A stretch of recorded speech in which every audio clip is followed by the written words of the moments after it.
காலையில அவசர அவசரமா சாப்பிட்டு ஸ்கூல் பேக மாட்டிக்கிட்டு அப்பா நான் போயிட்டு வரேன்னு சொல்லிட்டு போற நம்ம வீட்டு பெண் குழந்தைகள் சாயங்காலம் பத்திரமா அதே சிரிப்போட வீடு திரும்புவாங்களாங்கிற பயம் இன்னைக்கு ஒவ்வொரு பெத்தவங்களுக்கும் மனசுக்குள்ள இருந்துட்டு தான் இருக்கு.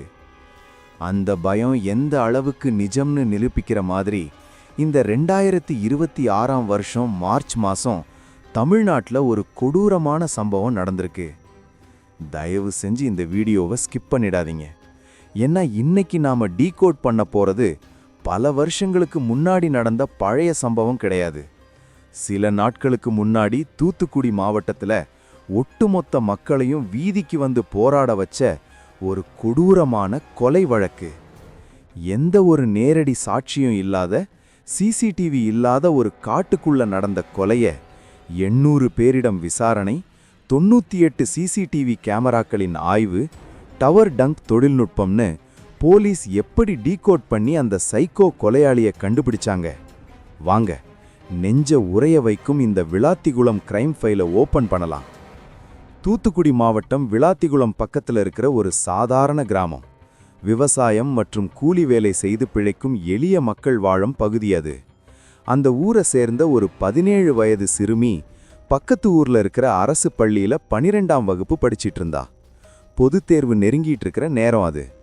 டாக்டர் ஆகணும், குடும்பத்தோட கஷ்டத்தை போக்கணும்னு நிறைய கனவுகளோட படிச்சிட்டு இருந்த பச்சை புள்ள அது. மார்ச் 10ஆம் தேதி வழக்கம் போல காலையில ஸ்கூலுக்கு போன அந்த பொண்ணு சாயங்காலம் 5 மணி ஆகியும் வீட்டுக்கு திரும்பி வரல. ஆரம்பத்துல டியூஷன் கிளாஸ் எக்ஸ்ட்ராவா நடக்குதோ இல்ல பஸ் கிடைக்கலையோன்னு பெத்தவங்க நினைச்சாங்க. ஆனா மணி 6 ஆகுது, 7 ஆகுது, 8 ஆகுது, இருட்ட ஆரம்பிச்சிருச்சு. பொண்ணு வரல. பதறிப்போன பெத்தவங்க ஸ்கூல்ல போய் கேக்குறாங்க. பொண்ணு சாயங்காலமே ஸ்கூல் முடிஞ்சு கிளம்பிடுச்சுன்னு சொல்றாங்க. தோழிகள் வீட்ல, சொந்தக்காரங்க வீட்லன்னு ஊர் முழுக்க தேடுறாங்க. பொண்ணு கிடைக்கல. வேற வழி இல்லாம ராத்திரி நேரம் போலீஸ் ஸ்டேஷன்ல போய் காணவில்லை புகார கொடுக்கறாங்க.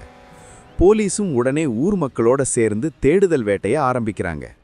விடிஞ்சா மார்ச் 11 போலீஸும் ஊர் மக்களும் டார்ச் லைட்டுகளை அடிச்சுக்கிட்டு விளாத்திக்குளம் ஊர் எல்லைக்கு வெளியே இருக்கிற அடர்ந்த காட்டுப்பகுதிகள், கருவேல மர காடுகள்ல தேடுறாங்க. அப்போ ஊருக்கு ஒதுக்குப்புறமா ஆள் நடமாட்டமே இல்லாத ஒரு புதருக்குள்ள யாருமே எதிர்பார்க்காத அந்த நெஞ்சை பிழியும் காட்சி காத்திருந்துச்சு.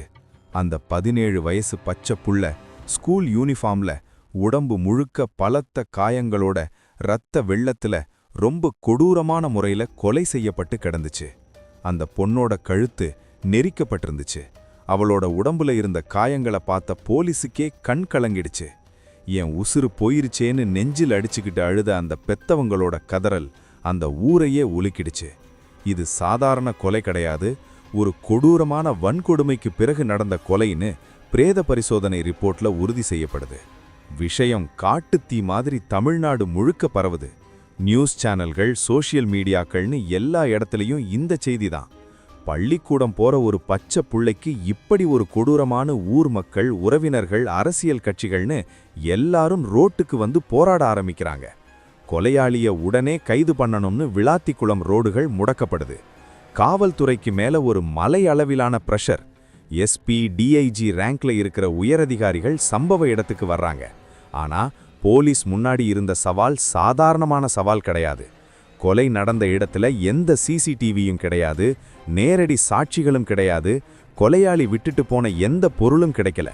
இது ஒருத்தன் செஞ்சதா இல்ல ஒரு கும்பல் செஞ்சதான்னு தெரியல. இந்த கொடூரனை பிடிக்க 150க்கும் மேற்பட்ட துடிப்பான போலீஸ் அதிகாரிகள் கொண்ட 10 தனிப்படைகள் அமைக்கப்படுது. அறிவியல் பூர்வமான விசாரணையை போலீஸ் ஆரம்பிக்கிறாங்க. முதல் கட்டமா டவர் டம்ப் முறையை கையாள்றாங்க. அதாவது அந்த மாணவி காணாமல் போன குறிப்பிட்ட நேரத்துல அந்த காட்டுப்பகுதியை சுற்றியுள்ள செல்போன் டவர்கள்ல எந்தெந்த மொபைல் நம்பர்கள் ஆக்டிவா இருந்துச்சுன்னு டேட்டாவை எடுக்கிறாங்க. லட்சக்கணக்கான அழைப்புகள் அந்த டவர்ல பதிவாகியிருக்கும். அதுல சந்தேகத்துக்கு இடமான அந்த நேரத்துல மட்டும் அங்க வந்துட்டு போன அல்லது கிரிமினல் ரெக்கார்டு இருக்கிற நபர்களோட நம்பர்களை ஷார்ட்லிஸ்ட் பண்றாங்க. அந்த பகுதியில வேலை செஞ்ச வெளிமாநில தொழிலாளர்கள், உள்ளூர்ல தப்பு பண்றவங்க, அந்த மாணவிக்கு தெரிஞ்சவங்கன்னு சுமார் 800க்கும் மேற்பட்ட ஆண்களை கூப்பிட்டு போலீஸ் இரவு பகலா விசாரிக்கிறாங்க. இதுல ரொம்ப சந்தேகப்பட்ட சிலருக்கு டிஎன்ஏ டெஸ்ட் வரைக்கும் எடுக்கிறாங்க. இவ்வளவு பண்ணியும் அந்த கொலையாளி யார் அப்படிங்கிற நெருக்கத்துக்கு அவங்களால வர முடியல. விசாரணை ஒரு முட்டு சந்துல போய் நிக்குது. கிரைம் இன்வெஸ்டிகேஷன்ல ஒரு எழுதப்படாத விதி இருக்கு. கொலையாளி எவ்வளவு பெரிய அறிவாளியா இருந்தாலும் கண்டிப்பா ஏதோ ஒரு சின்ன தடயத்தை விட்டுட்டு தான் போவான். அந்த மாதிரி ஒரு சின்ன தடையும் போலீஸ் கண்ல சிக்குது. கொலை நடந்த இடத்துக்கு பல கிலோமீட்டர் சுற்றளவுல இருக்கிற மெயின் ரோடுகள், கடைகள், டோல்கேட்டுகள்னு சுமார் 98 சிசிடிவி கேமராக்களை போலீஸ் இன்ச்சின்ச்சா செக் பண்றாங்க. அந்த பகுதியில ஒரு பெரிய காற்றாலை இருக்கு. அந்த காற்றாலை நிறுவனத்தோட செக்யூரிட்டி கேமராவில் பதிவான காட்சிகளை போலீஸ் ஃப்ரேம் பை ஃப்ரேமா பார்க்கறாங்க.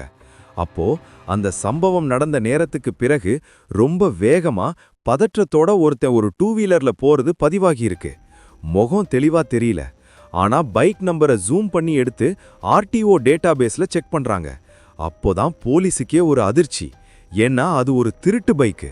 அந்த திருட்டு பைக்கை வச்சு கொலையாளி வந்த ரூட்டை போலீஸ் மேப் பண்றாங்க. இப்ப போலீஸ் தர்மமுனீஸ்வரனை கைது பண்ணி ஜெயில அடைச்சிட்டாங்க. இந்த கேஸை வெற்றிகரமா முடிச்ச காவல்துறைக்கு நாம பாராட்டுகளை தெரிவிக்கலாம். ஆனா இந்த இடத்துல ஒரு மிகப்பெரிய கேள்வி நம்ம முன்னாடி நிக்குது. ஒரு மூதாட்டிய கொடூரமா கொன்ன ஒருத்தன் எப்படி ஈஸியா பெயில்ல வெளியே வர முடிஞ்சுது? அப்படி வெளியே வந்தவன் எந்த பயமும் இல்லாம இன்னொரு கொலைய, அதுவும் ஒரு பள்ளி மாணவிய கொலை செய்யற அளவுக்கு காரணம் யாரு? இதுக்கு யாரு பொறுப்பு?